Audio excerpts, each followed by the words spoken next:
نحمدہ و نصلی علی رسولہ الکریم۔ پھر ایک آیت کی فرمائش وہاں سے کس کا مطلب بھی بتائیں۔ نحمدہ، ہم اس کی تعریف، اس کا شکر ادا کرتے ہیں، و نصلی، اور رحمتیں بھیجتے ہیں، رحمتوں کی دعائیں کرتے ہیں، علی رسول الکریم، اس کے محترم رسول پر۔ سو یہ ایک مختصر سا آغاز کا طریقہ ہمیں سکھایا گیا ہے، جس میں ہم دونوں ہی کام ایک ساتھ کر لیتے ہیں، اللہ کی حمد و ثنا اور نبی صلی اللہ علیہ وسلم پر درود۔ ہم نے جہاں سبق پچھلا ختم کیا تھا رمضان سے پہلے، وہ سورہ کہف کی آیت نمبر 59 تھی۔ اب ہم آیت نمبر 60 سے اس سورہ مبارکہ کو پڑھنے کا آغاز کریں گے۔ سورہ کہف میں اللہ تعالیٰ نے وہی مضمون بیان کیا ہے جو اس گروپ کی تمام صورتوں کا بنیادی مضمون ہے، یعنی اہل ایمان کو خوشخبری اور انکار کرنے والوں کو انذار، وارننگ۔ ایک خاص ترتیب سے یہ مضمون آگے بڑھتا ہے اور بالآخر اللہ تعالیٰ اس بات کو واضح کرتے چلے جاتے ہیں کہ جو اللہ کے پیغمبر صلی اللہ علیہ وسلم کے ماننے والے ہیں، ان کے ساتھی ہیں، ان کو اللہ اپنے قانون کے مطابق اسی دنیا میں ان لوگوں پر غلبہ دے گا جنہوں نے آپ کا انکار کیا، اور انکار کرنے والوں کو اللہ تعالیٰ خبردار کرتے ہیں کہ تمہیں تمہارے غلط رویے کے نتیجے میں آخرت کی جو پکڑ ہونی ہے وہ تو ہوگی، اس دنیا میں بھی اللہ کی پکڑ سے تم دوچار ہوگے۔ اس میں سورہ کہف اور سورہ مریم یہ دونوں جوڑا صورتیں ہیں۔ جیسا کہ ہم دیکھتے چلے آئے ہیں کہ قرآن مجید کی اکثر صورتیں جوڑا صورتیں، یعنی دو صورتیں ایک ساتھ مل کر جو آتی ہیں، ان کے مضامین میں بہت سی چیزیں ایسی ہوتی ہیں کہ جو مشترک ہوتی ہیں اور وہ ایک دوسرے کو کمپلیمنٹ کرتی ہیں۔ ایک سورہ کا مضمون اگر ایک خاص انداز میں ایک بات کو بیان کر رہا ہے تو دوسری سورہ اسی حقیقت کو ایک دوسرے انداز میں نمایاں کرتی ہے۔ چنانچہ سورہ کہف میں اللہ نے جو بات بیان کی، اس میں معلوم ہوتا ہے کہ مشرکین مکہ نے نبی اکرم صلی اللہ علیہ وسلم سے کچھ سوالات کیے۔ یہ سوالات معلوم ہوتا ہے کہ کچھ نصرانیوں جو اس زمانے میں عیسائی تھے، انہوں نے ان کو فیڈ کیے تھے، ان کو سکھائے تھے کہ یہ پیغمبر ہونے کا دعویٰ کرتے ہیں تو ذرا ان سے اصحاب کہف کے بارے میں پوچھو، ان سے ذوالقرنین کے بارے میں پوچھو، وغیرہ وغیرہ۔ اللہ تعالیٰ نے ایسے انداز میں ان سوالات کے جوابات دیے کہ ایک جانب تو جو جواب دیے وہ عین حقیقت کے مطابق تھے، چنانچہ پوچھنے والے دنگ رہ گئے، لیکن دوسری جانب انہی جوابات میں اللہ نے جس انداز میں ان واقعات کو بیان کیا، اس سے اس زمانے میں اہل ایمان کو بہت رہنمائی، روشنی، حوصلہ اور صبر کرنے کے امکانات ملے۔ سورہ مریم میں اللہ تعالیٰ نے یہ بتایا کہ یہ جو نصرانی ہیں، جو اب مسیح علیہ السلام کے کو ماننے کا دعویٰ کر رہے ہیں، ان کے عقائد، نظریات میں کہاں کہاں خامیاں، غلطیاں ہیں۔ چنانچہ اس کے نتیجے میں گویا کہ قریش کے لوگوں کو یہ بتایا گیا کہ دیکھو تم کتنے بد نصیب لوگ ہو کہ اللہ نے تمہارے اندر سے، تمہاری قوم، قبیلے میں سے ایک اپنا پیغمبر منتخب کیا جو بنی اسماعیل میں سے ہے، اور تم ان کا انکار کر کے بنی اسرائیل کے ان نصرانیوں کی باتیں مان رہے ہو جن کے اپنے عقائد اور نظریات کا یہ حال ہے۔ تو تم اپنے گھر کے اتنے بڑے اللہ کی طرف سے آنے والے احسان اور نعمت کو ٹھکرا رہے ہو، اور جا کس کے پاس رہے ہو؟ جن کے اپنے ہاں ان کے اپنے دین میں، ان کے اپنے نظریات میں یہ خامیاں ہیں۔ یہ اس طرح سے دونوں صورتیں ہیں کہ جو ایک دوسرے کی بات کو کمپلیمنٹ کر رہی ہیں۔ آج جو ہم آیات پڑھیں گے، ان آیات میں اللہ تعالیٰ نے خاص طور پر ایک واقعے کے ذریعے سے یہ بات سمجھائی ہے کہ اس دنیا کی زندگی میں یہ کیسے ہو۔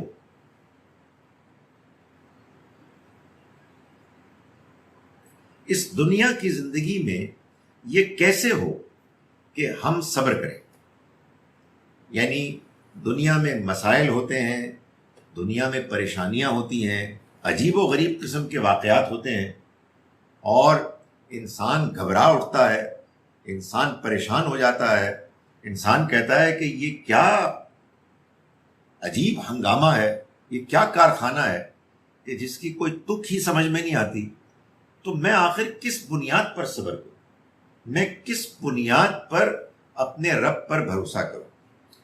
یہ اللہ تعالیٰ نے سمجھانے کے لیے اس واقعے کا انتخاب کیا جس واقعے میں اللہ نے اپنے ایک عظیم پیغمبر موسیٰ علیہ السلام کو صبر کی بنیادیں سکھائیں۔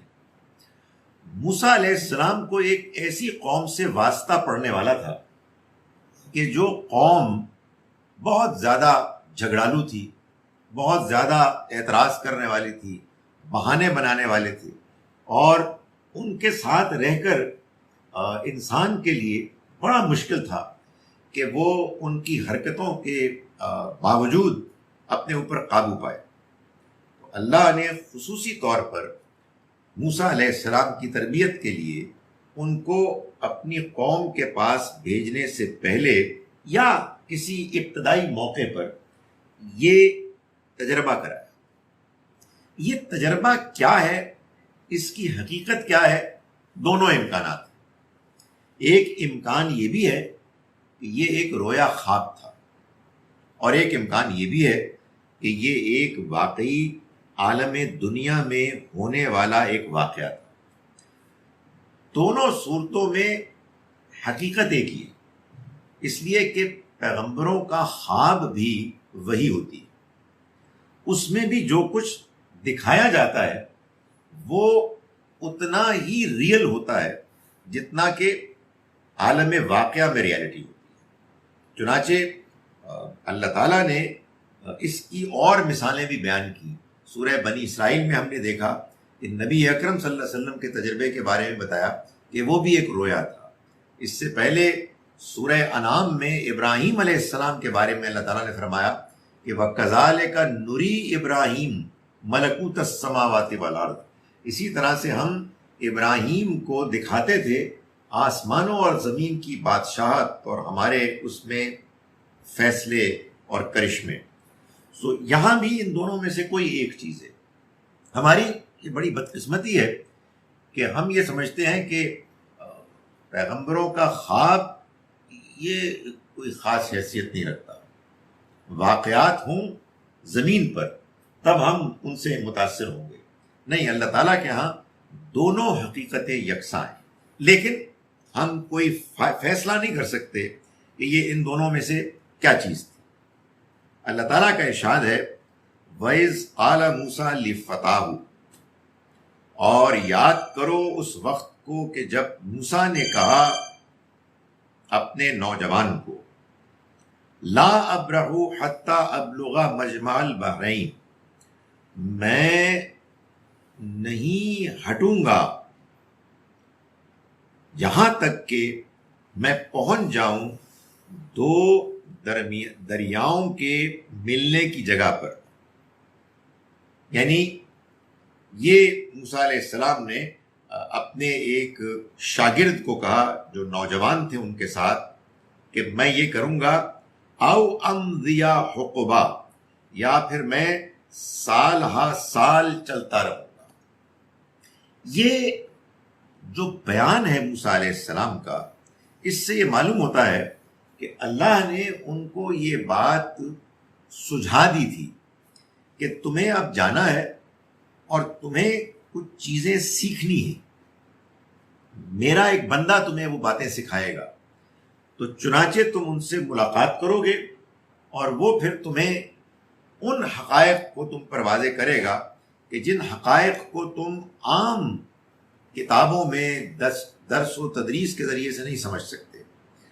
تو ظاہر ہے کہ موسیٰ علیہ السلام کو جب یہ بات معلوم ہوئی کہ اللہ کی طرف سے ان کو بعض غیر معمولی سبق سیکھنے کو مل رہے ہیں، تو انہوں نے اپنے اس عزم کا اظہار کیا کہ دیکھو اپنے شاگرد کے ساتھ، کہ جو ان کے ساتھ چلے، کہ دیکھو میں چلتا رہوں گا یہاں تک کہ دو دریاؤں کے ملنے کی جگہ تک نہ پہنچ جاؤں۔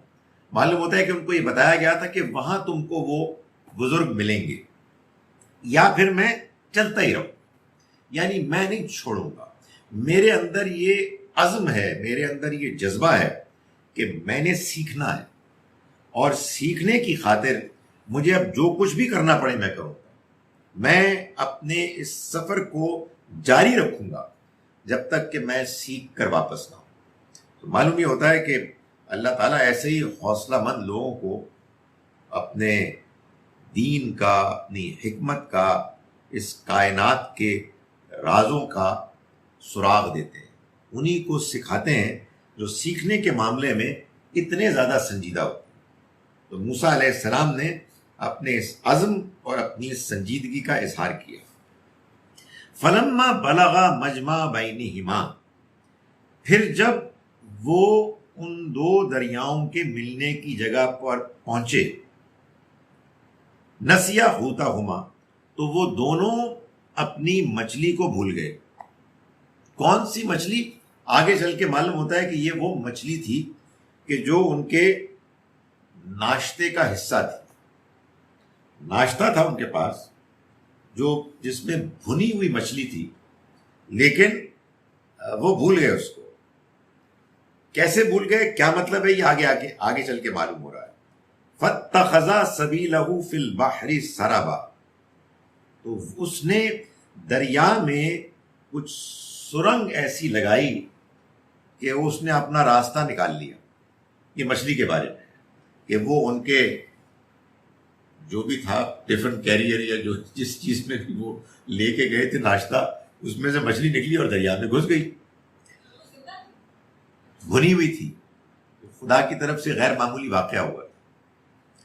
فلما جاوزا، پھر جب وہ اس جگہ سے آگے بڑھے، دونوں موسیٰ علیہ السلام اور ان کے شاگرد نوجوان، جب وہ آگے بڑھے، قال لفتاہ، تو فرمایا انہوں نے اپنے شاگرد سے، یعنی موسیٰ علیہ السلام نے اپنے شاگرد سے کہا، آتنا غدانا، کہ لاؤ ہمارا کھانا، ہمارا ناشتہ، لقد لقینا من سفرنا ھذا نصبا، ہمارے اس سفر سے تو بہت تھکان ہو گئی، یعنی بہت لمبا سفر ہو گیا ہے اور میں تھک کے چور ہو چکا ہوں، اب کھانا لے آؤ۔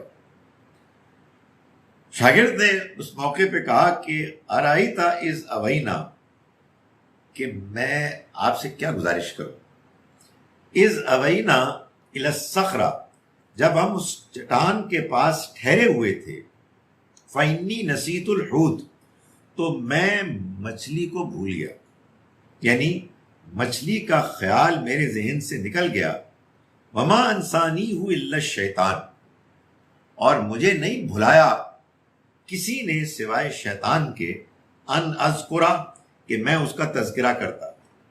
واتخذا سبیلہ فی البحر عجبا، اور اس نے اپنا راستہ بڑے عجیب طریقے سے دریا میں تلاش کیا، یعنی بڑی وہ عجیب و غریب چیز ہوئی میرے سامنے، حیرت انگیز چیز تھی کہ ناشتے میں مچھلی پڑی ہوئی تھی، نکلی ہے اور دریا میں گھس گئی ہے۔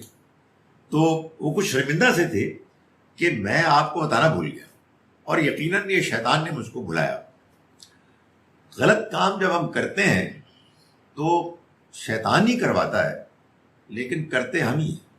بعض اوقات اس بات کو اگر آپ یوں ڈسکرائب کریں کہ یہ شیطان نے مجھ کو کروایا، تو یہ بات بھی غلط نہیں ہے، اور بعض اوقات اگر آپ یہ کہیں کہ یہ میں نے خود سے کیا، تو یہ بھی غلط نہیں ہے، اس لیے کہ وہ سجیسٹ کرتا ہے اور ہم اس کی سجیشن کو مان لیتے ہیں. بٹ اس کنڈیشن میں تو اللہ نے بلوایا نا. نہیں وہ تو بیسیکلی اللہ کا یہ اللہ چاہتے یہ تھے کہ اس طرح ہو تاکہ ان کو یاد آئے اور یہ دے شوڈ گو بیک. سارے واقعات ہی ایسے ہوتے ہیں. یعنی انسان کا اختیار ہوتا ہے، وہ اختیار اللہ کی طرف سے ایسے سٹل انداز میں وہ شکل اختیار کر لیتا ہے جو اللہ تعالیٰ کی پلاننگ کے مطابق ہو جاتا ہے.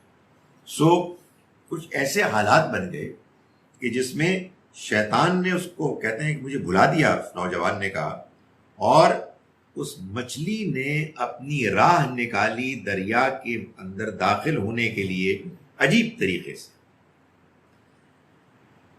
موسیٰ علیہ السلام نے فرمایا اعلیٰ ذالک ما کننا نبغی، یہی تو تھا کہ جس کی ہم کو تلاش تھی.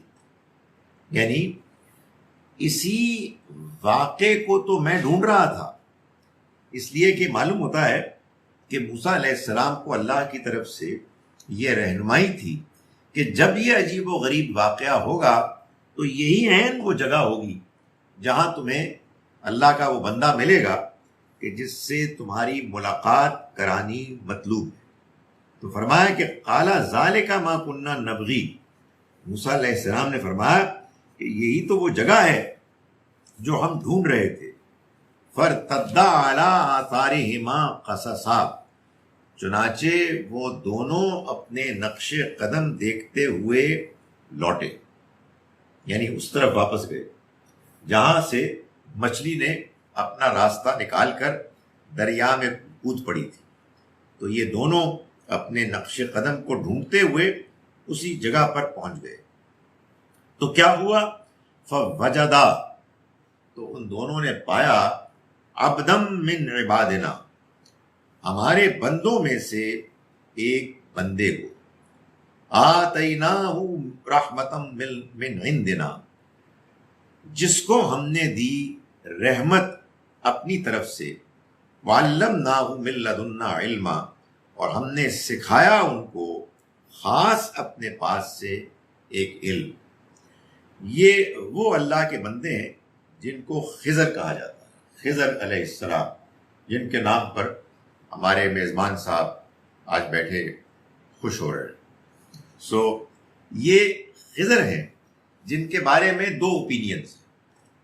ایک یہ کہ وہ کوئی اللہ کے نیک بندے تھے، اور دوسرا یہ کہ وہ اللہ کے فرشتے تھے.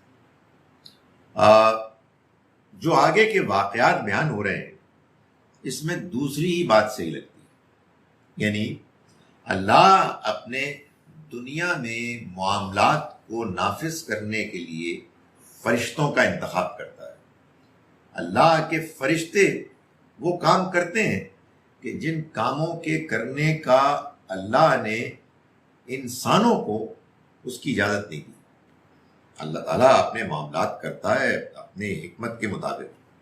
تو اللہ تعالیٰ نے یہ چاہا کہ موسیٰ علیہ السلام کو دنیا میں زندگی گزارنے کے لیے جو صبر، استقامت، اللہ پر بھروسہ، اس کے معاملات کے بارے میں مطمئن ہونے کا جو ایک رویہ ہے وہ سکھایا جائے، اس کی بنیادیں سکھائی جائیں.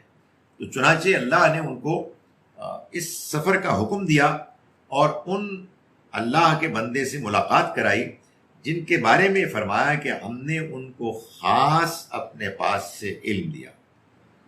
قال لہ موسیٰ، موسیٰ علیہ السلام نے ان سے کہا، هل اتبعک علی ان تعلمنی مما علمت رشدا، کیا میں آپ سے اجازت پاؤں گا اس شرط پر کہ آپ کے ساتھ رہوں کہ جو علم آپ کو حاصل ہوا ہے میں اس میں سے کچھ سیکھوں. یعنی موسیٰ علیہ السلام نے ان سے اس بات کی فرمائش کی کہ میں آپ کے ساتھ چلوں گا اور آپ کے ساتھ اس مقصد کے تحت چلوں گا کہ مجھے وہ علم مل جائے، اس علم کا ایک حصہ مل جائے کہ جو آپ کو حاصل ہے. رشدہ، ہدایت، رہنمائی، علم. سو موسیٰ علیہ السلام نے ان کے سامنے اپنی اس خواہش کا اظہار کیا کہ کیا میں آپ کے ساتھ چل سکتا ہوں اس مقصد کے لیے کہ آپ مجھے سکھائیں اس علم میں سے کہ جو آپ کو سکھایا گیا. قال انک لن تستطیع معی صبرا. انہوں نے کہا کہ تم میرے ساتھ صبر نہیں کر سکو گے. یہ تم میرے ساتھ کیسے چل سکتے ہو؟ تم انسان ہو، تمہارے سامنے وہ واقعات ہوں گے جن کو میں اللہ کے حکم کے تحت کروں گا، تمہیں بات سمجھ میں نہیں آئے گی اور تم بے صبرے ہو جاؤ گے. تو تم میرے ساتھ چلو گے کیسے؟ انک لن تستطیع معی صبرا وکیف تصبر، اور کیسے تم صبر کرو گے علی ما لم تحط بہ خبرا، ان چیزوں پر کہ جو تمہارے علم کے دائرے سے باہر ہو. جب تمہیں بات ہی سمجھ میں نہیں آئے گی تو تم کیسے اپنے آپ کو مطمئن کرو گے؟ قال موسیٰ علیہ السلام نے فرمایا ستجدنی، آپ پائیں گے مجھ کو انشاءاللہ صابرن، صبر کرنے والا. یعنی آپ فکر نہ کریں، میں آپ کے ساتھ چلوں گا. میں آپ جو کچھ بھی فیصلے کریں گے، جو کچھ بھی واقعات ہوں گے، ان پر ثابت قدم رہوں گا، صبر کروں گا. ولا عاصی لک امرا، اور میں آپ کی نافرمانی نہیں کروں. یوں سمجھیے کہ موسیٰ علیہ السلام اب اس سفر میں انسانوں کے نمائندے ہیں اور خضر علیہ السلام اللہ کے فیصلوں کے نافذ کرنے والے اللہ کے نمائندے فرشتے ہیں. اور اس سفر کا آغاز ہو گیا. فرشتے نے اللہ کے بندے سے کہا کہ بھائی تم کو اللہ کے معاملات سمجھ میں نہیں آئیں گے تو تم بے چین رہو گے، تم میرے ساتھ سفر کیسے کرو؟ تو انہوں نے کہا فکر نہ کریں، میں کر لوں گا.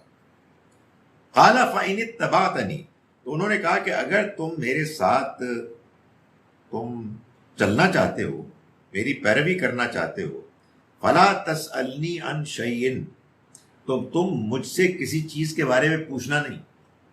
حتیٰ احدث لک منہ ذکرا، جب تک کہ میں خود اس کا ذکر نہ کروں. یعنی اس دنیا میں تمہارے سامنے جو واقعات اللہ کے فیصلے کے نتیجے میں ہوں گے، تم نے بس ان پر احتجاج نہیں کرنا، سوال نہیں کرنا.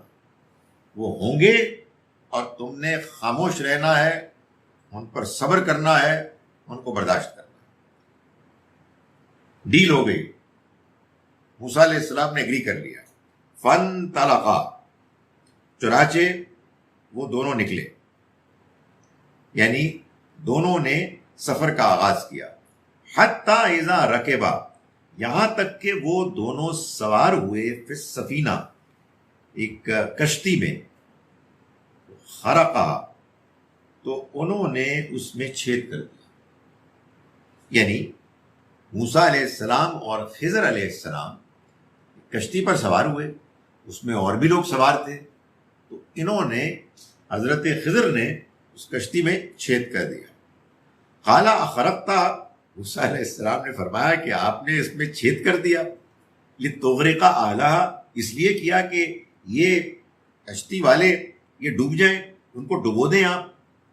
لقد جئت شیئا امرا، یہ تو آپ نے بڑی عجیب حرکت کی. یعنی اچھے بھلے شریف لوگ، انہوں نے آپ کے اوپر احسان کیا کہ آپ کو کشتی میں بٹھایا، اور آپ نے ان کے ساتھ کیا کیا کہ ان کی کشتی کو عیبدار کر دیا، اس میں چھید کر دیا. انہوں نے جواب دیا قال الم اقل انک لن تستطیع معی صبرا، انہوں نے کہا کہ میں نے نہیں کہا تھا کہ تم میرے ساتھ صبر نہیں کر سکو گے. یعنی یہ کیا بات ہوئی کہ تمہارے سامنے میں نے ایک فیصلہ کیا اور تم اس پر احتجاج کر رہے ہو. قال لا تؤاخذنی بما نسیت، موسیٰ علیہ السلام نے فرمایا کہ آپ میری گرفت نہ کریں اس بات پر کہ جو میں بھول گیا. ولا ترہقنی من امری عسرا، اور میرے معاملے میں آپ مجھ پر سختی نہ کریں، میرے اس سفر کو میرے لیے مشکل نہ بنائیں. مان لی انہوں نے بات. فانطلقا، پھر دونوں چلے، حتی اذا لقیا غلامن، یہاں تک کہ ان کو اسی سفر میں کہیں راستے میں ایک لڑکے سے ملاقات ہوئی، فقتلہ، تو انہوں نے اس کو قتل کر دیا۔ قال اقتلت نفسا زکیۃ بغیر نفس، فرمایا انہوں نے یعنی موسیٰ علیہ السلام نے کہ عجیب بات ہے، آپ نے ایک جان لے لی حالانکہ اس نے کسی اور کو نہیں مارا تھا، ایک بے گناہ کو آپ نے قتل کر دیا حالانکہ اس نے کسی کا خون نہیں کیا تھا، یہ آپ نے کیا کیا؟ لقد جئت شیئا نکرا، یہ تو آپ نے بہت عجیب بات کی، بہت برا کام کیا۔ قال ان سألتک عن شیء بعدہا، انہوں نے فرمایا کہ اگر تم نے مجھ سے سوال کیا کسی چیز کے بارے میں اس کے بعد، فلا تصاحبنی، تو تم اس سے پہلے، قال الم اقل لک، انہوں نے کہا کہ کیا میں نے تم کو نہیں کہا تھا انک لن تستطیع معی صبرا، کہ تم میرے ساتھ صبر نہیں کر سکو گے۔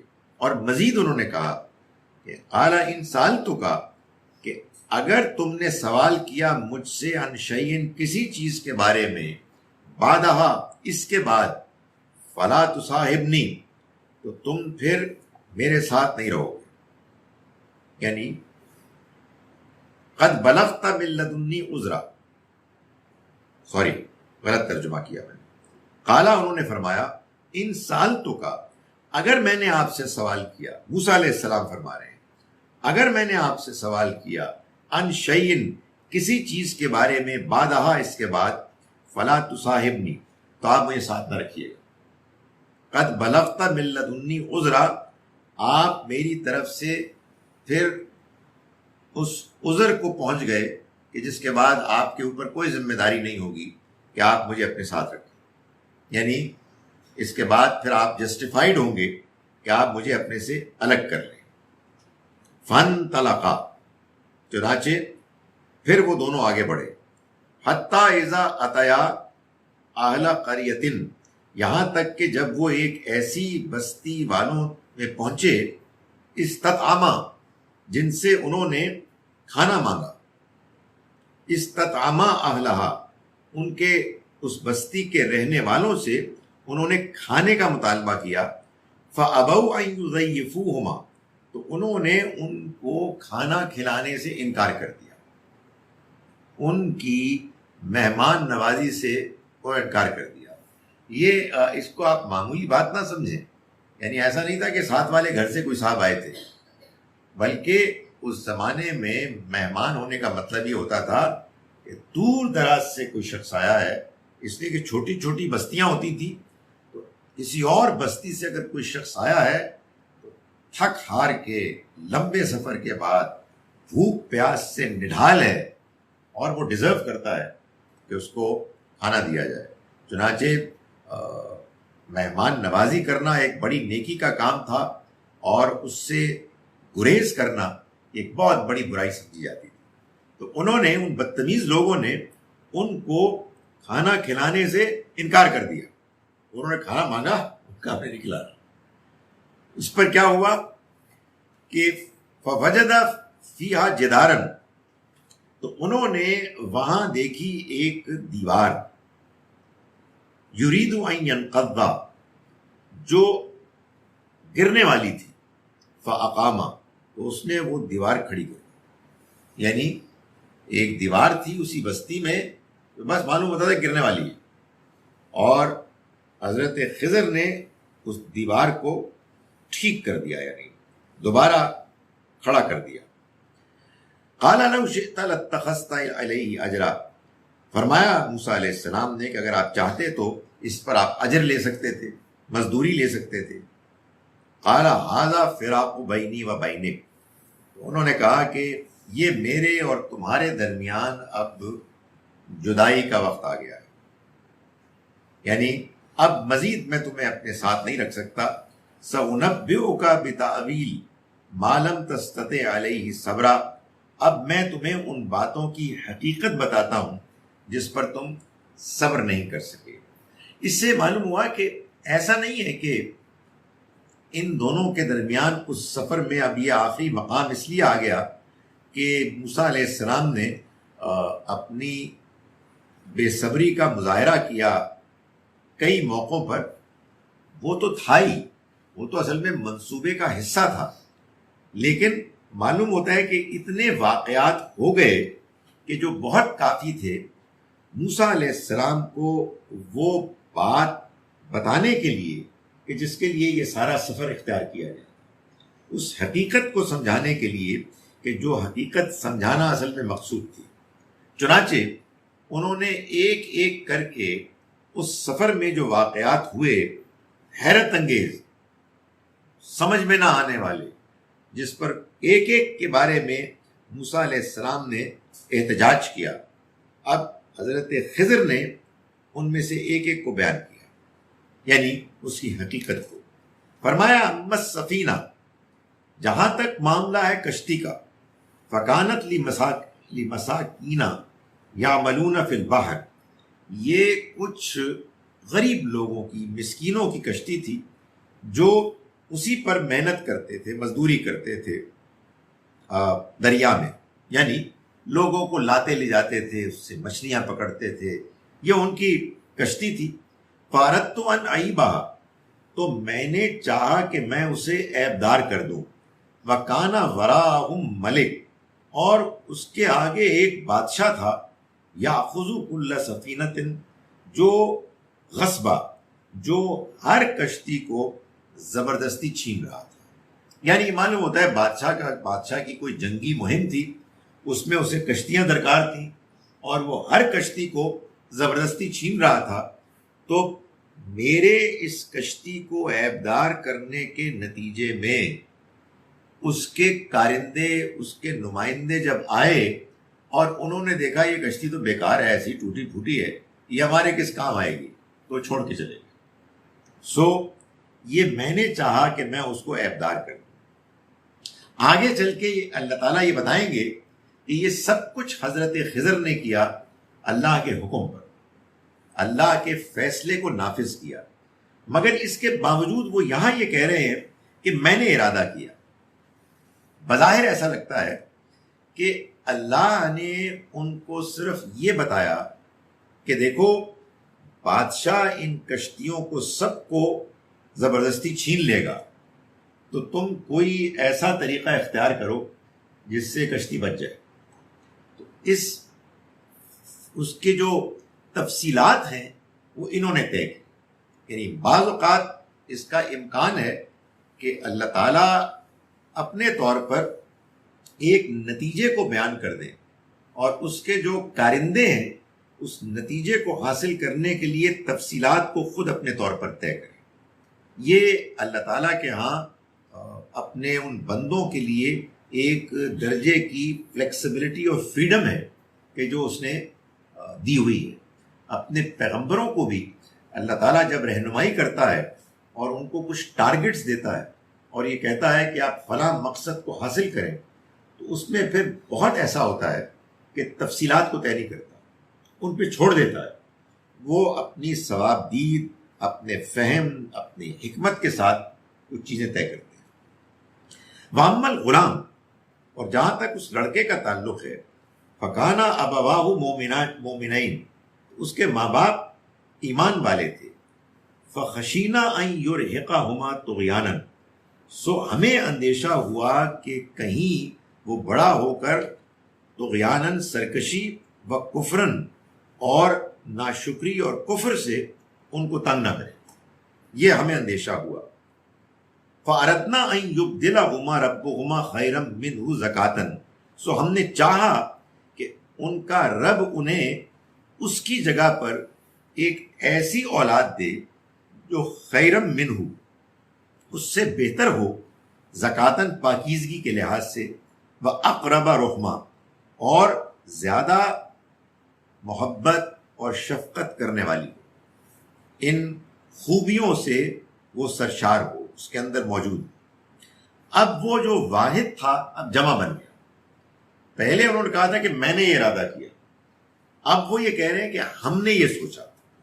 معلوم یہ ہوتا ہے کہ اب یہ اللہ تعالیٰ بتا رہے ہیں کہ اللہ کے فیصلوں کو نافذ کرنے کے لیے جو اس کی فوج ہوتی ہے، جو اس کے کارندے ہوتے ہیں، وہ ایک گروپ میں ہوتے ہیں، ان کا کوئی لیڈر بھی ہوتا ہے۔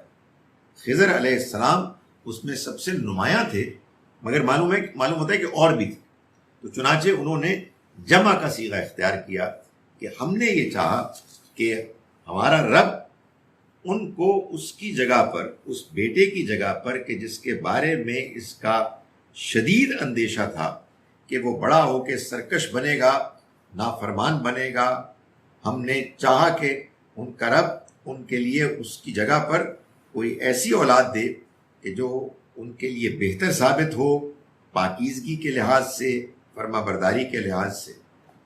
وَأَمَّا الْجِدَارُ، اور جہاں تک اس دیوار کا تعلق ہے، فَكَانَ لِغُلَامَيْنِ يَتِيمَيْنِ، تو وہ 2 یتیم لڑکوں کی تھی، فی المدینہ، اس شہر میں۔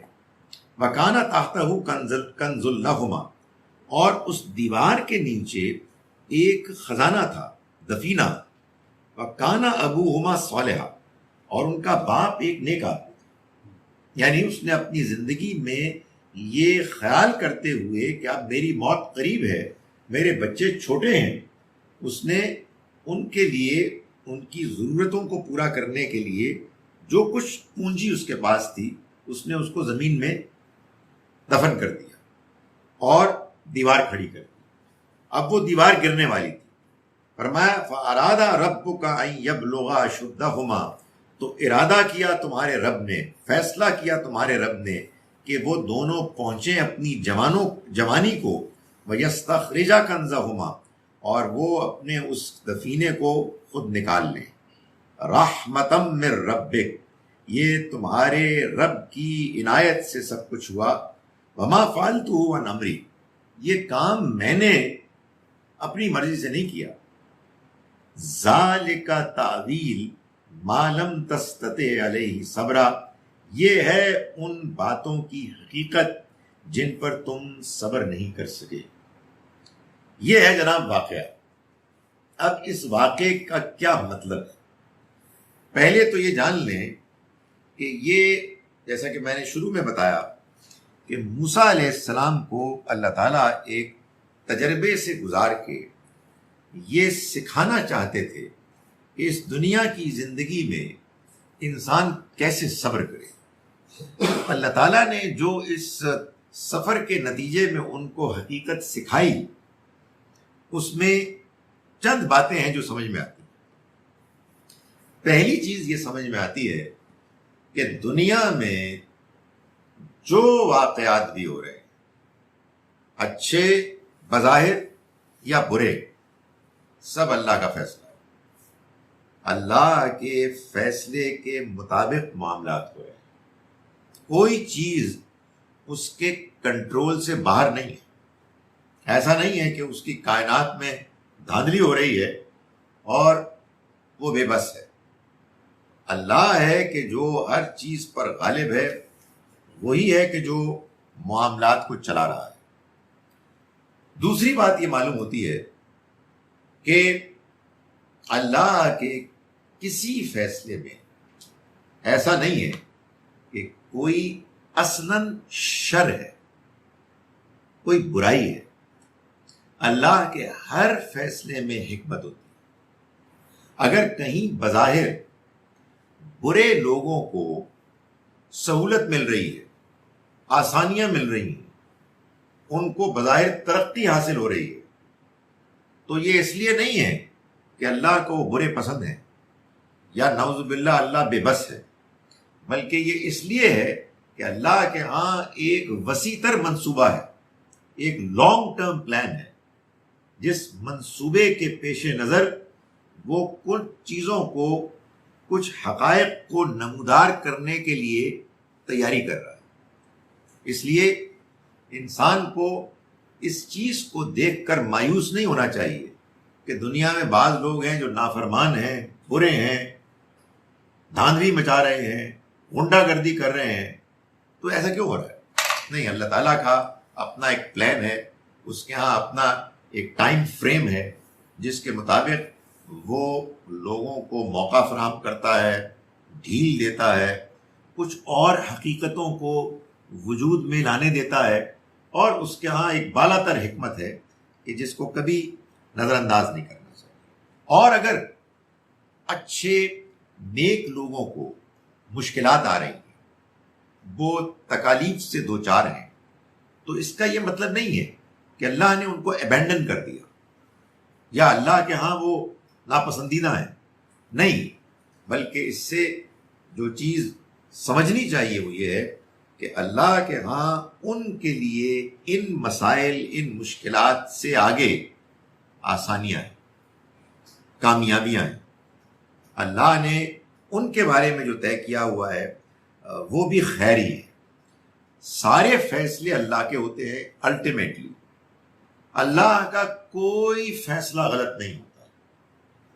نمبر 3، ان میں سے اکثر حقیقتیں وہ ہیں جن کو ہم اس دنیا کی زندگی کے امتحان میں رہتے ہوئے نہیں سمجھ سکتے، اس لیے کہ اللہ نے امتحان اور آزمائش کی غرض سے اس دنیا کی زندگی میں تمام حقائق کے اوپر سے پردہ نہیں اٹھایا، بلکہ آپ کے سامنے جو چیز آتی ہے وہ واقعے کا ایک ظاہری حصہ آتا ہے۔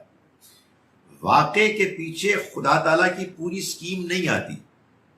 آپ کو جو نظر آتا ہے وہ آتا ہے کہ غریب ملاحوں کی کشتی عیب دار ہو گئی، اس میں چھید ہو گیا، ان کی چھت گر گئی، کسی کی ٹانگ ٹوٹ گئی، آپ کو یہ نظر آتا ہے، تو آپ کہتے ہیں یہ کیا ہو گیا بھائی، یہ تو نہیں ہونا چاہیے تھا۔ آپ کو یہ نظر نہیں آتا کہ اس کشتی کے عیب دار ہونے کے پیچھے خدا تعالیٰ کا منصوبہ یہ تھا کہ وہ کشتی بچ جائے اور وہ بڑے نقصان سے ان کو محفوظ کر لے۔ تو خدا تعالیٰ کی اگر پوری سکیم سمجھ میں آ جائے تو بندہ کہے کہ ایسے ہی ہونا چاہیے تھا۔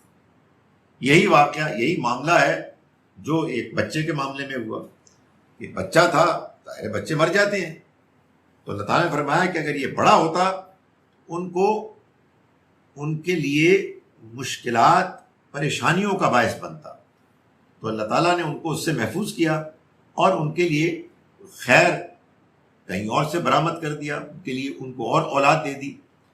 آپ پوچھیں گے کہ نہیں ایسا تو نہیں ہوتا کہ سارے بچوں کے معاملے میں ایسا ہوتا ہے؟ بعض بچے ایسے ہی ہوتے ہیں جو بڑے ہو جاتے ہیں اور تنگ کرتے ہیں والدین کو، تو ان کو وہ کیوں نہیں مار دیتا؟ دیکھیے، اللہ تعالیٰ نے کچھ حقائق بتائے اور کچھ حقائق بتانے کے بعد آپ کو یہ باور کرایا ہے کہ اللہ کے ہر فیصلے میں حکمت ہوتی ہے، اس وجہ سے اللہ پہ بھروسہ کرو۔ یہاں اللہ تعالیٰ نے کمنٹری کر کے ہر بات کی تفصیل نہیں بتائی ہے، بلکہ چند ان واقعات، ظاہری واقعات سے اپنی حکمت کی تفصیلات جو ہیں، جو اس کے پس منظر میں تھیں، ان کو بیان کر کے یہ بات سمجھائی ہے کہ دیکھو تمہیں دنیا کی زندگی میں بہت تھوڑا معلوم ہے۔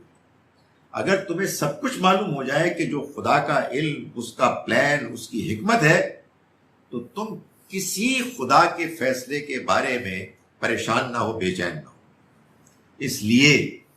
اس لیے اللہ پہ بھروسہ کرو۔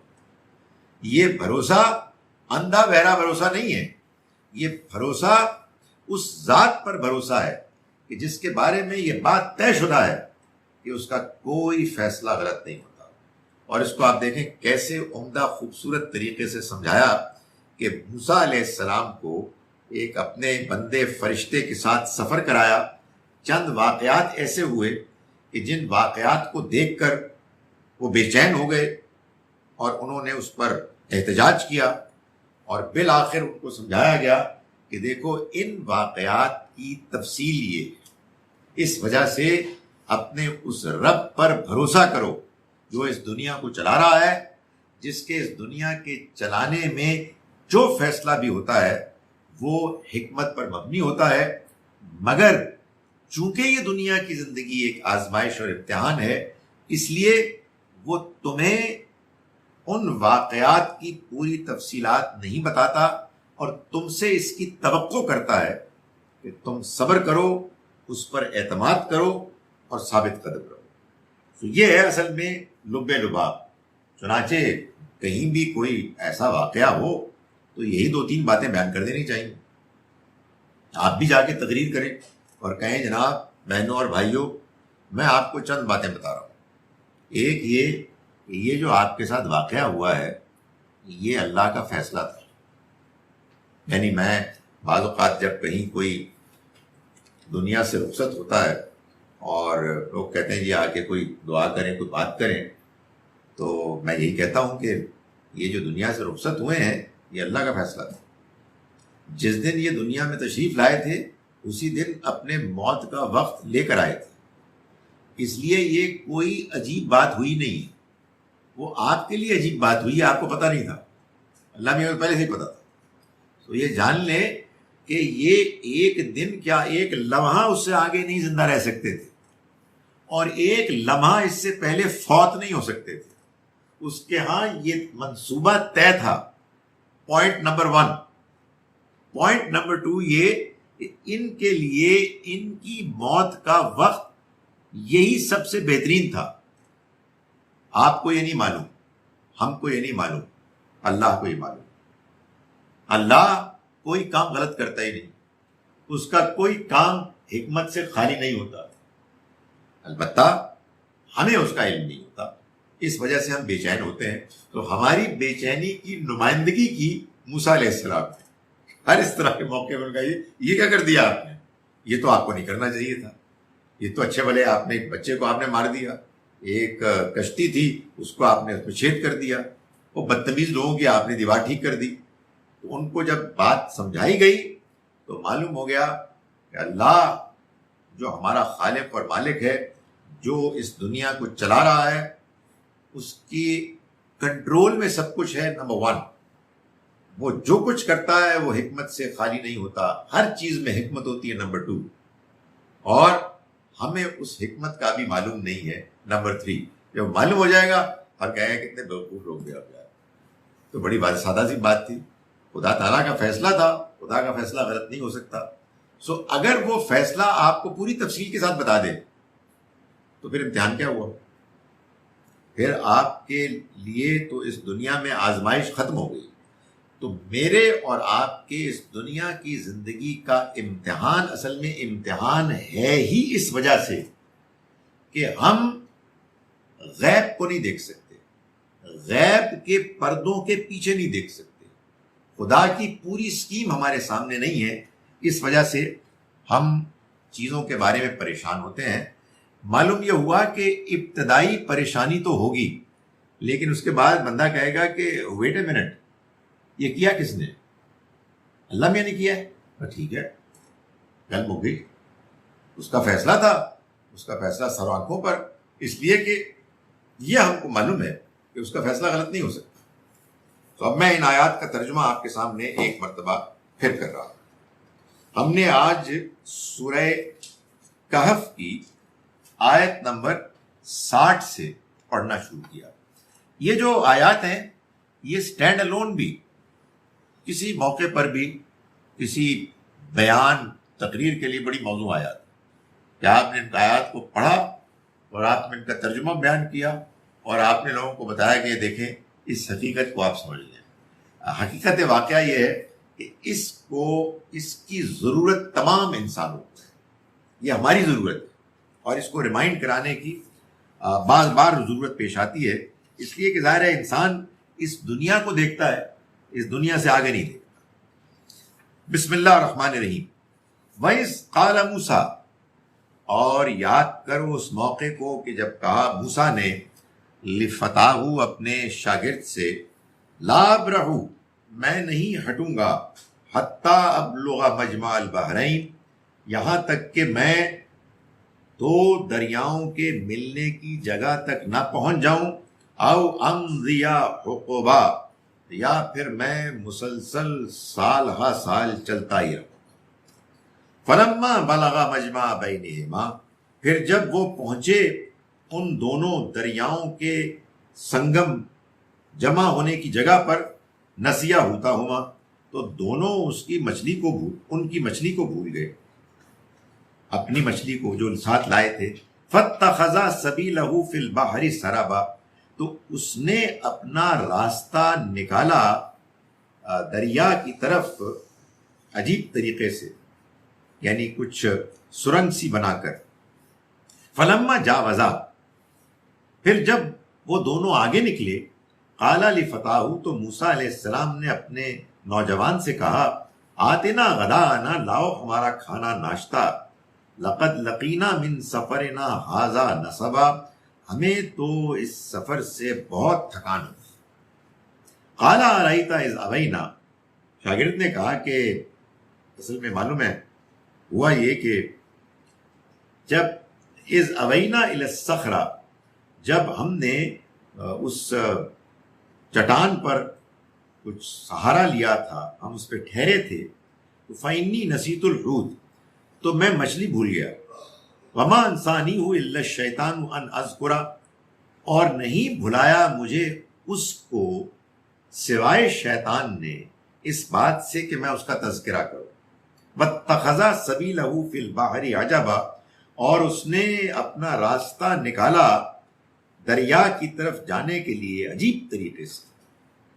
قال ذلک ما کنا نبغی، فرمایا انہوں نے کہ یہی تو تھا وہ کہ جس کی ہمیں تلاش تھی، یعنی وہی جگہ تھی جس کی تلاش میں ہم نکلے تھے.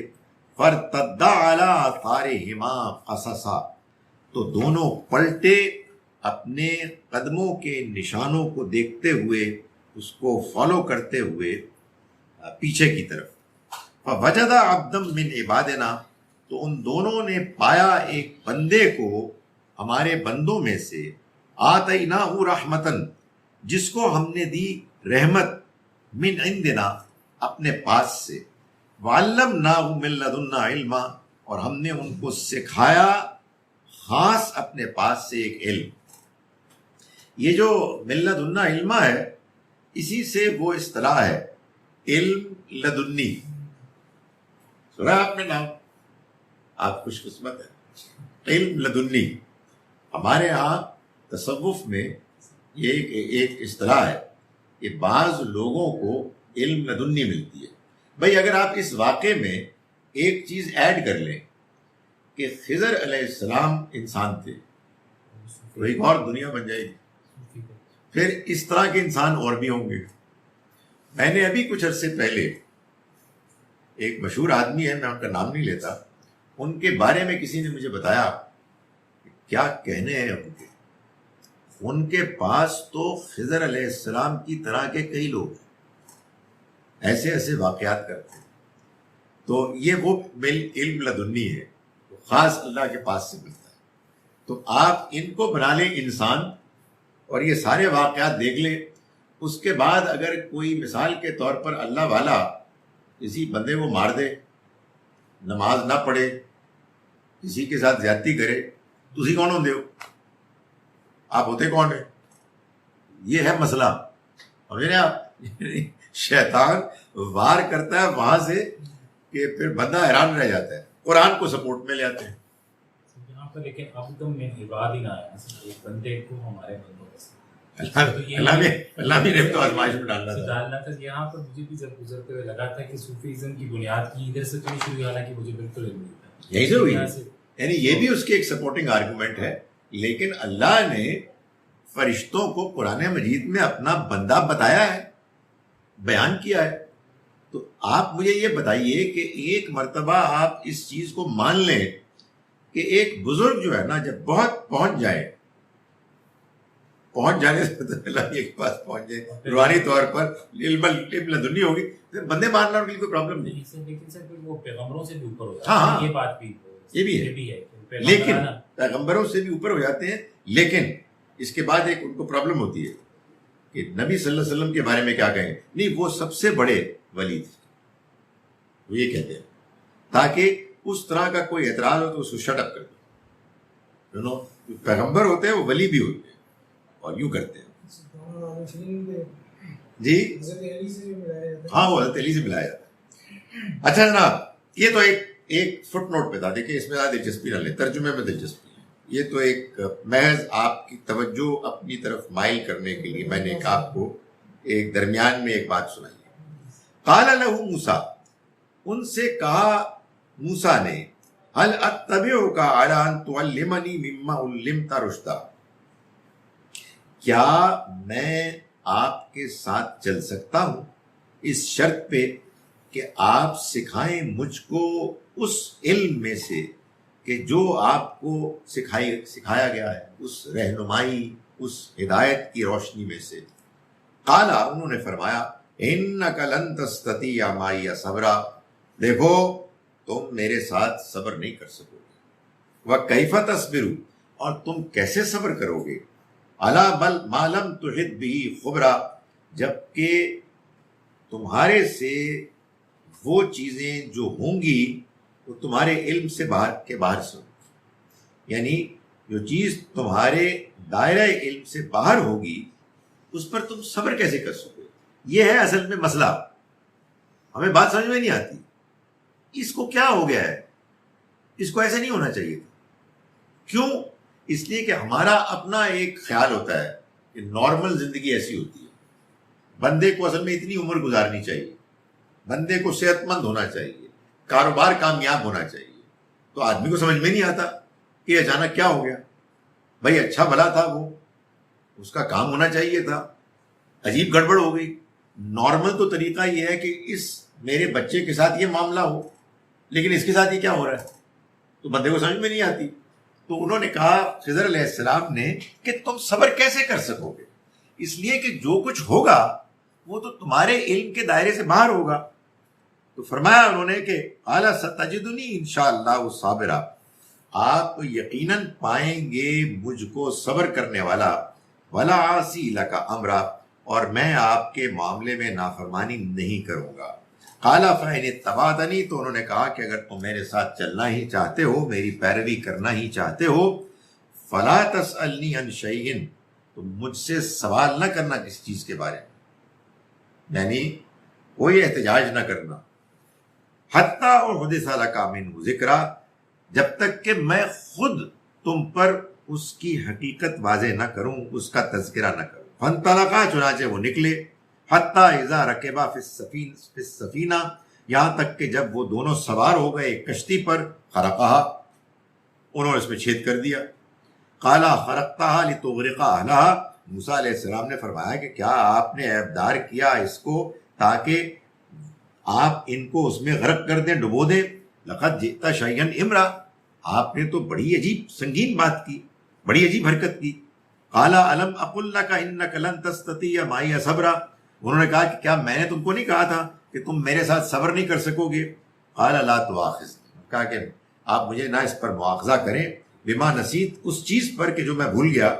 ولا ترہقنی من امری عسرا، اور میرے معاملے کو میرے لیے آپ مشکل نہ بنائیں. Don't make my task difficult. فانطلقا، چنانچہ وہ دونوں چلے. حتیٰ اذا لقیا غلاما، یہاں تک کہ وہ ایک لڑکے سے ملے. فقتلہ، تو انہوں نے اس کو قتل کر دیا.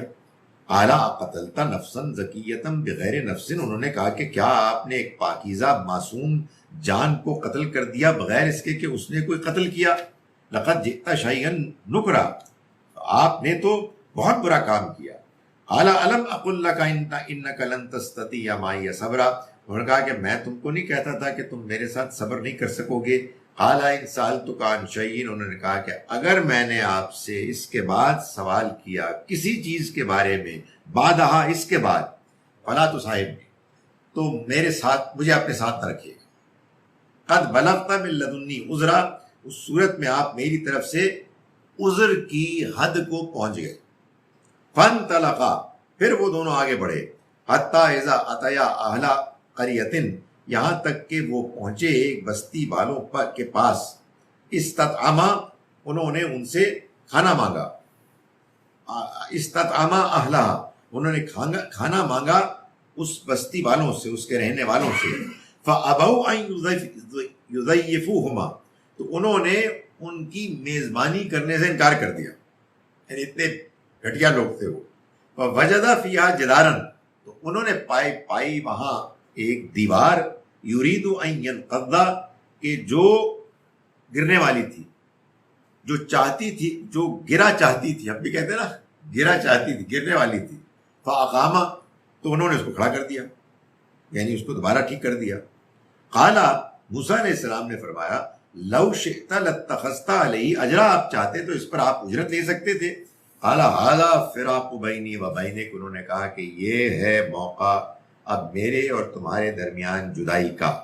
سأنبئک بتأویل ما لم تستطع علیہ صبرا، میں اب تم کو ان باتوں کی حقیقت بتاؤں گا کہ جن پر تم صبر نہیں کر سکے. اما السفینۃ، جہاں تک تعلق ہے اس کشتی کا، فکانت لمساکین، یہ ان مسکینوں کی تھی، یعملون فی البحر، جو دریا میں محنت کرتے تھے، مزدوری کرتے تھے. فاردت ان اعیبھا، تو میں نے خیال کیا، ارادہ کیا کہ میں اس کو عیبدار کر دوں. وکان وراءہم ملک، اور ان سے آگے ایک بادشاہ تھا، یاخذ کل سفینۃ غصبا، جو ہر کشتی کو زبردستی چھین رہا تھا. واما الغلام، اور جہاں تک اس لڑکے کا تعلق ہے، فکان ابواہ مومنین، تو اس کے والدین مومن تھے. فخشینا ان یرہقہما، تو ہمیں یہ خدشہ ہوا کہ کہیں وہ ان کے لیے سرکش نہ بن جائے، ان کو مشکل میں نہ ڈال دے. طغیانم و کفرا، سرکشی اور انکار، کفر، ناشکری کے نتیجے میں. فاردنا ان یبدلہما ربہما خیرا منہ، تو ہم نے ارادہ کیا کہ ان کو بدل کے دے ان کا رب ایک بہتر سے اس کے مقابلے میں، زکاتم و اقرب رحمہ، پاکیزگی کے لحاظ سے اور محبت الفت کے لحاظ سے. واما الجدار، اور جہاں تک اس دیوار کا تعلق ہے، فکان لغلامین یتیمین، تو وہ دو یتیم بچوں کی تھی، فی المدینہ، جو شہر میں رہتے تھے. وکان تحتہ کنز لہما، اور اس کے نیچے ان کا خزانہ دفینہ تھا. وکان ابوہما صالحا، اور ان کا باپ نیک تھا. فاراد ربک، تو تمہارے رب نے ارادہ کیا، ان یبلغا اشدہما، کہ وہ دونوں اپنی جوانی کو پہنچ جائیں. ویستخرجا کنزہما، اور وہ اپنے دفینے کو نکال لیں. رحمتا من ربک، یہ سب تمہارے رب کی رحمت سے ہوا. وما فعلتہ عن امری، اور میں نے ان میں سے کوئی کام اپنی مرضی سے نہیں کیا. ذالک تأویل ما لم تستطع علیہ صبرا، یہ ہے ان باتوں کی حقیقت جس پر تم صبر نہیں کر سکے. اقول قولی ھذا واستغفر اللہ. سر، جہاں پر کہیں پر بھی ان صاحب کا نام حضرت خضر نہیں ہے، تو کیا یہ ببلیکل ہمیں حدیث میں بھی، حدیث سے بھی. تو پھر دوسری بات یہ کہ کیا ایک اور بات جب آتی بٹ صاحب کا سلام آپ صاحب کو. وعلیکم السلام. سر کہ یہ معاملہ جب ان دو یتیم بچوں کا ہے، تو اس میں یہ بات آتی ہے وکانا ابوہما صالحا، کہ ان کا باپ ایک صالح شخص تھا.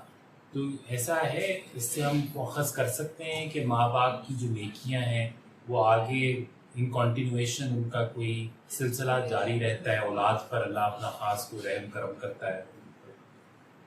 یعنی یہاں جو اس خاص واقعے کی توجیہ بیان کی، اس میں اللہ کے نزدیک ان والدین کے لیے اس طرح کی آزمائش اللہ تعالیٰ ان کو نہیں ڈالنا چاہتا.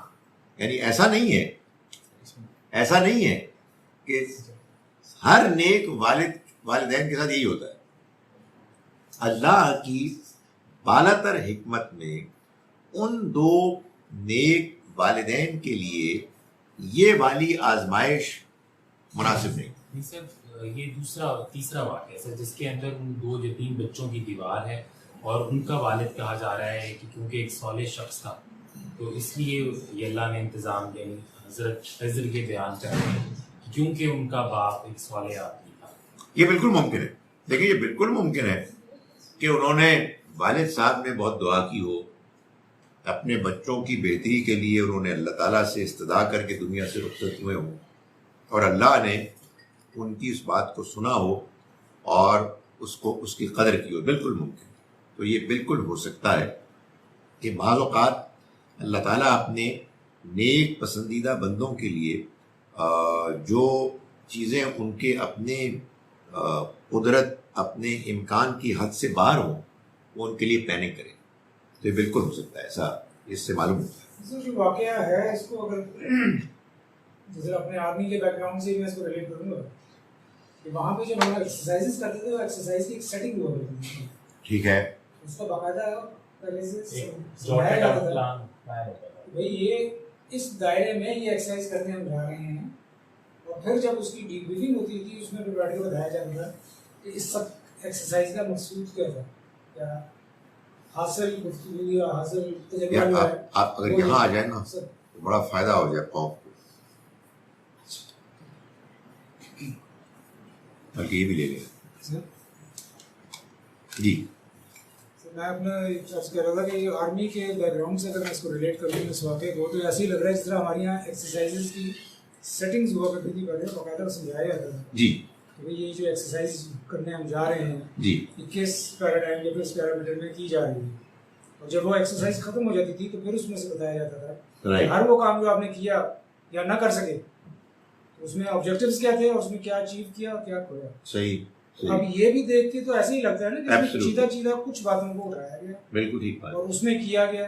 جب اگر اس پرسپیکٹو میں اس کو رکھ کے دیکھتے ہیں تو بظاہر یہ نظر آتا ہے کہ یہ خاص مقصد سے ایک خاص پیرامیٹر کے اندر یہ ایکسرسائز سیٹ کی گئی، اس کو انیکٹ کیا گیا باقاعدہ. بالکل ٹھیک. اور انیکٹ کر کے اس کو پھر اسی طریقے سے جس طرح قیامت میں امتحانوں میں کرتے ہیں کیونکہ یونیورسٹی وغیرہ میں تو اس کا حتمی نتیجہ اس سے اخذ کر دیا گیا. کیونکہ اگر اس طرح دیکھا جائے تو تازہ باتیں ایسی آتی ہیں کہ وہاں انہوں نے یہ کیوں کیا Absolutely. مجھے اندیشہ تھا، جبکہ اللہ نے ان سے اگر یہ ساری باتیں پہلے سے طے کر رکھی تھیں ان کو معلوم تھی اگر مثلا تو پھر انہیں اس کو اللہ کی طرف منسوخ کیا آخر میں جا کے، لیکن بیچ میں جو ایکٹس تھے ان کو اپنی طرف جانے منسوخ کیا. تو یہ کنفیوژنس کلیئر ہو جاتے ہیں اگر اس کو اس طرح سے دیکھا جائے کہ یہ باقاعدہ ایک پری سیٹ ایکسرسائز تھی جو کہ کرائی گئی اور اس کے بعد اس کے نتائج کو اس کو واضح کیا گیا. اس کو واضح کیا گیا. وہ آپ نے جو یہ بات بتائی نا اپنے جو فوجی ایکسرسائزز والی، اس کی ویسے ایک اور بڑی اچھی مثال سورہ آل عمران کا دوسرا حصہ ہے جس میں اللہ تعالیٰ نے غزوہ احد کو پس منظر میں رکھ کے بہت سی باتیں بیان کی ہیں، لیسنز جو آپ ان سے حاصل کرتے ہیں. انہوں نے پوچھا you said in your lecture اگر اس کی حکمت میں گنجائش ہو، واٹ ڈز دس مین؟ اس کا مطلب یہ ہے کہ اللہ تعالیٰ کے سامنے دنیا کی تمام تفصیلات موجود ہیں. اللہ کا اپنا ایک منصوبہ ہے، اس منصوبے کے مختلف پہلو ہیں، فیچرز ہیں. ہم ان میں سے بہت تھوڑا جانتے ہیں جس وجہ سے ہم پریشان ہوتے ہیں. اللہ کا جو منصوبہ ہے اس میں اگر کوئی گنجائش ہوگی تو وہ اس کو اکوموڈیٹ کرے گا اپنے اس پورے منصوبے کے لحاظ سے. یہ اس سے مراد ہے. So do we sometimes die or get killed because some angels may think it might turn out better for others? دیکھیں گزارش یہ ہے کہ آپ اس کو اینجلز کی بات نہ سمجھیں.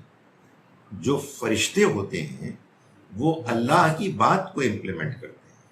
آپ اس کا نتیجہ یہ نکالیں کہ اللہ کا یہ فیصلہ ہوتا ہے. فرشتے تو درمیان میں اللہ کے اس فیصلے کی امپلیمنٹیشن میں کہیں ڈیٹیلز ہو سکتا ہے طے کر رہے ہیں.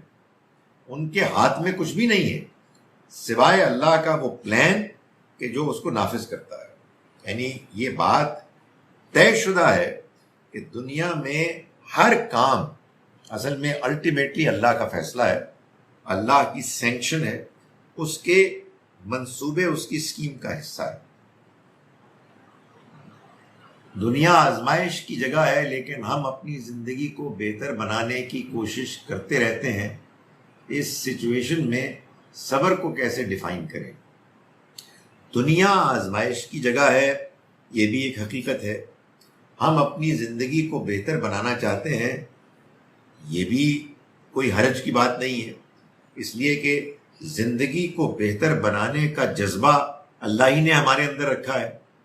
ہم اگر اس دنیا میں ایسے آتے کہ اپنی زندگی سے بیزار ہوتے تو زندگی کی آزمائش ختم ہو جاتی ہے۔ تو زندگی میں رونق، رنگینی، دلچسپی یہ اللہ نے رکھی ہے تاکہ ہم دنیا میں جئیں، اللہ کی نعمتوں سے فائدہ اٹھائیں، اس کا شکر ادا کریں، توازن کے ساتھ زندگی گزاریں، غلطیاں کریں، توبہ کریں، پلٹیں۔ یہ زندگی میں اللہ تعالیٰ ہم سے چاہتا ہے۔ اس میں صبر کو کہاں دیکھیں؟ صبر کی ضرورت ہی اس لیے پیش آتی ہے کہ ہم اپنی زندگی کو چاہتے ہیں، ہمیں اپنی زندگی سے محبت ہے، ہمیں اپنے لیے بھی اور اپنوں کے لیے بھی۔ چنانچہ ہمارا ایک اپنا نقشہ ہے، ہمارا اپنا ایک منصوبہ ہے جس میں دنیا ہی دنیا ہے، دنیا کو بڑی اہمیت دیتے ہیں۔ تو جب کبھی ہمارے سامنے نگاہوں کے ہمارا منصوبہ ناکام ہو جاتا ہے، ہمارے منصوبے کے خلاف معاملات ہوتے ہیں تو ہم پریشان ہو جاتے ہیں۔ تو اللہ تعالیٰ یہ چاہتے ہیں کہ ہم اس حقیقت کو جان کر کہ اللہ ہے کہ جو معاملات کا فیصلہ کر رہا ہے اور اللہ کا کوئی فیصلہ غلط نہیں ہو سکتا، ہم صبر کریں، ہم ثابت قدم رہیں۔ چلیے جناب، یہ تو کمال ہو گیا کہ سوالات ہی ختم ہو گئے۔ میرا خیال ہے کہ سب لوگوں نے اس بات کو مان لیا کہ سوال نہیں کرتے۔ میرے ساتھ تم چلنا چاہتے ہو، فلا تسألنی عن شیء، کسی چیز کے بارے میں سوال نہ کرنا۔ تو لوگوں نے بڑی مہربانی کی ہے کیونکہ ہم سوال ہی نہیں کرتے۔ ایک سوال ذہن میں آیا ہے، سورہ بنی اسرائیل کی جو یہ آیت آتی ہے وَلَا تَقْفُ مَا لَيْسَ لَكَ بِهِ عِلْمٌ إِنَّ السَّمَاوَاتِ والأرض یہ جو ہے یہ کس قسم کی اس کی تجسس یا تحقیق کے بارے میں منع کیا گیا ہے؟